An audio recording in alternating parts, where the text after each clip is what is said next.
হয়, এইটো আচলতে কি হয়, এই UPPLৰ শাসনকালতে আমি এইবিলাক দৃশ্য দেখি আছোঁ। মানে লাজ লগা কথা হৈছে, এইটো এক প্ৰকাৰ দুৰ্নীতি, নিৰ্লজ্জ দুৰ্নীতি। আৰু যিবিলাক ভিডিঅ' ভাইৰেল হৈছে, ফটো ভাইৰেল হৈছে, এইটো ফটোটো মিছা কথা নকয় না। এতিয়া আমাক এতিয়া উল্টাকৈ মানে বদনাম দি আছে কি BPFৰ এইটো চাল বোলে, BPFে মানে প্ৰপাগাণ্ডা বুলি কৈছে। আৰে মই প্ৰশ্ন কৰিছোঁ আপোনালোকক, ৰাইজক প্ৰশ্ন কৰিছোঁ সকলোকে, BPFৰ শাসনকালত, হাগ্ৰামা ছাৰৰ শাসনকালত এনেকুৱা এটা ছিংগল ঘটনা হৈছিল নেকি কওক? হে, হোৱা নাই, ক'তো হোৱা নাই। আমি এইবিলাক নিৰ্লজ্জ ঘটনা এতিয়াহে দেখি আছোঁ। এইটো টকা, দুৰ্নীতিৰ টকা, এইটো দুৰ্নীতিৰ টকা।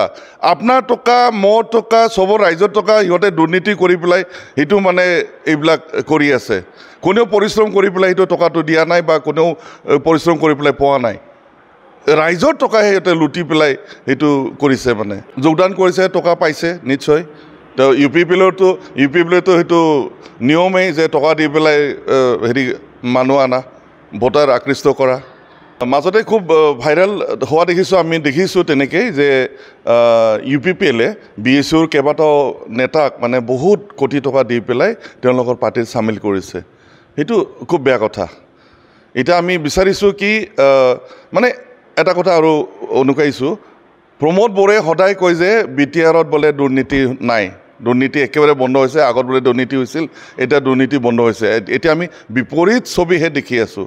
গতিকে মই অনুৰোধ কৰিছোঁ, মানে কনচাৰ্ণ অথৰিটিয়ে এই বিষয়ত কি কয় এইটো তদন্ত কৰিব লাগে, তদন্ত কৰি পেলাই উচিত এটা আইনী ব্যৱস্থা কৰিব লাগে।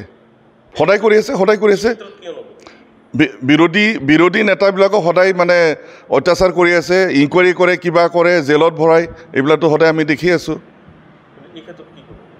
এইটো অন্যায়, এইটো এনেকৈ কৰিব নাপায় না। ইনকুৱাৰী হ'ব লাগে, কনচাৰ্ণ অথৰিটি। এইটো ক্ষেত্ৰত কোনে কৰে কৰক, চৰকাৰে এইটো দায়িত্ব দিব লাগে।